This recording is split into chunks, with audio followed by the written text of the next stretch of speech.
விஜய் எனும் நான்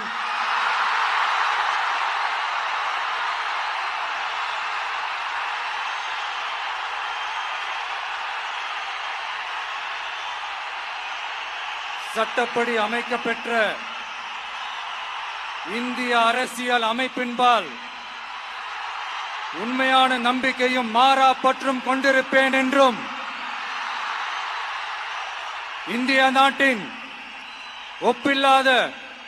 முழு முதல் ஆட்சியையும் ஒருமையையும் நிலை நிறுத்துவேன் என்றும் தமிழ்நாட்டு அரசின் முதலமைச்சராக உண்மையாகவும் உளச்சான்றின்படியும் என் கடமைகளை நிறைவேற்றுவேன் என்றும் அரசியல் அமைப்பிற்கும் சட்டத்திற்கும் இணங்க அச்சமும் ஒருதலை சார்பும் இன்றி விருப்பு வெறுப்பை விலக்கி பலதரப்பட்ட மக்கள் அனைவருக்கும் நேர்மையானதை செய்வேன் என்றும் ஆண்டவன் மீது ஆணையிட்டு உறுதிமொழிகிறேன்.